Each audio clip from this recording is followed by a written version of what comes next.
Woo-bin ran all over the hotel looking for Minsu, but couldn't find her. He grew worried, wondering where she could have gone. He tried calling her, but her phone was unreachable. Without wasting any more time, he got into his car and drove off, hoping to find her. Meanwhile, Minsu was walking alone, hoping to get a cab back to school since the hotel was on the outskirts of town. She tried to stay strong, but her mind wandered to thoughts of her parents. She missed them terribly and wished she could see them. Regret settled in as she thought about how she should have listened to Sunjin and waited for him instead of going to the party. As she walked, Woo-bin's car suddenly pulled over beside her. He got out and immediately asked if she was okay. Minsu reassured him that she was fine and just wanted to go back to school. Woo-bin offered to take her, and just as they were about to leave, he received a message from Sunjin, begging him to take Minsu to the address he had sent. Sunjin promised he would come to her after dealing with matters at the hotel. Without hesitation, Woo-bin told Minsu to get into the car and drove off with her. He hated seeing her in such a state. He wanted her to return to being the cheerful girl he had met when she first walked into his art studio. Back at the hotel, Sunjin entered his room and found Kim sitting on the bed, waiting for him. Confused and irritated, he asked how she had gotten into his room. Kim walked up to him and said she wanted to surprise him. Disgusted, Sunjin ordered her to leave. Kim grabbed his hand, insisting that she wanted to spend the night with him since it was his birthday. Annoyed, Sunjin forcefully pulled his hand away and told her that what she was doing was insane. He reminded her that he would never be interested in her. Without another word, he turned towards the door, saying she could have the hotel room all to herself. Desperate, Kim reminded him that they were engaged and that now that everyone knew, he should start being nicer to her.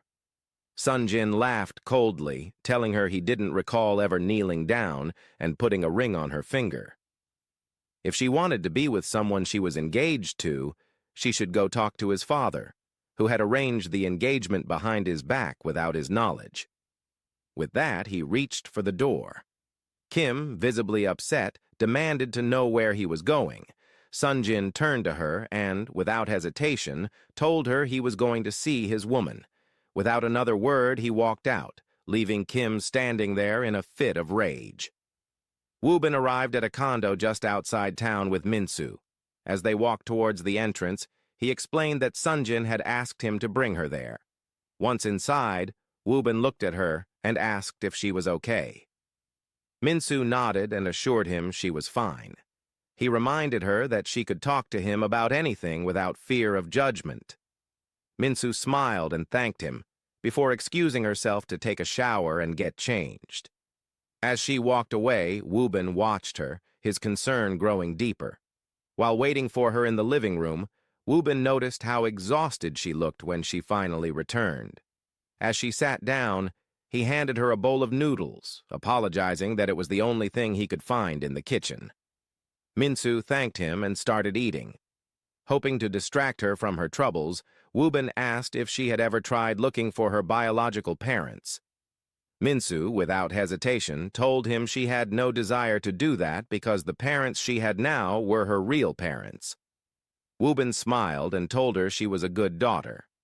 Curious, Minsu asked how his parents had reacted to him pursuing art, knowing that most Korean parents preferred their children to become doctors or CEOs.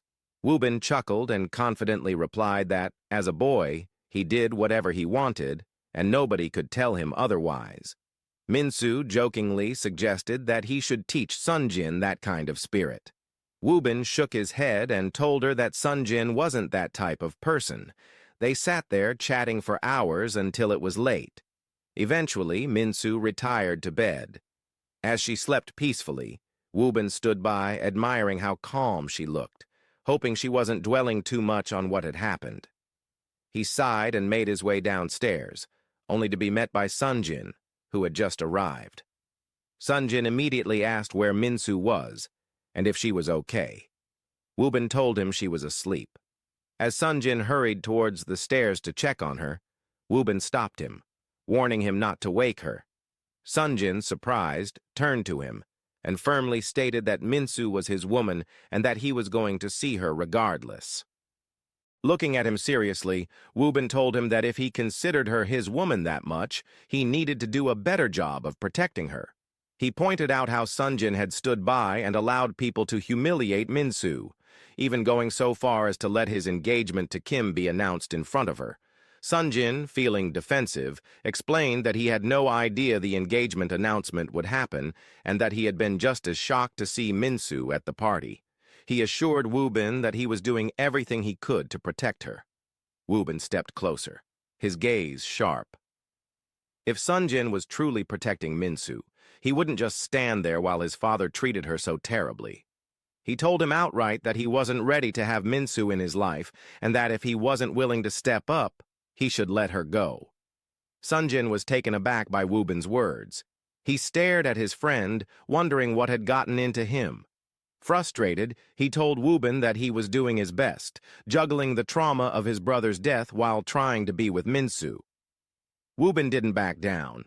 He reminded Sunjin that Minsu wasn't just dealing with his father's cruelty, but also the harsh reality of being a black woman living among Koreans, many of whom didn't see her as Korean enough. She needed someone who truly understood what she was going through and knew how to stand by her through it all. Without another word, Woobin walked out, leaving Sunjin standing there, stunned. Sunjin walked upstairs and got into bed with Minsu, holding her in his arms as she slept. He looked at her, wondering if Woobin was right about his inability to protect her. As he sat there deep in thought, Minsu opened her eyes and looked at him, asking when he had arrived. Sunjin told her that it had been a while. He asked if she was okay and added that he had been worried about her. Minsu replied that she was fine and admitted that it was her fault for not saying no to Yuna when she had asked her to come to the party. Pulling her closer, he told her that despite everything, he was happy to see her at the party. He admitted that he was concerned about the whole situation with Kim and how persistent she was about their so-called engagement. However, he assured Minsu that he would not tolerate Kim's advances or even look her way. Minsu smiled, happy to be in his arms, her man's arms, and in that moment, nothing else mattered. The next morning, Sunjin woke up early, leaving Minsu still asleep. Sitting on the couch, he stared at his phone, Woobin's words still lingering in his mind. He began researching tips on dating black women, how to support, protect, and understand them. As he read, he delved deeper into the history of black people, realizing how much he didn't know. The more he learned, the more he understood that there was so much more he needed to do for Minsu. Minsu soon walked downstairs and sat next to him, asking why he hadn't woken her up. He smiled and told her that she looked beautiful, and he hadn't wanted to disturb her. He then told her that he had been waiting for her so they could have breakfast together. Leading her to the backyard garden, he revealed a beautifully arranged breakfast setup. As they sat down, Minsu asked if he had done all of it by himself. He laughed and admitted that he had hired a personal chef that morning to cook and set everything up. As they ate, Sunjin couldn't stop looking at her. Taking her hand, he slipped a ring onto her finger, leaving Minsu shocked.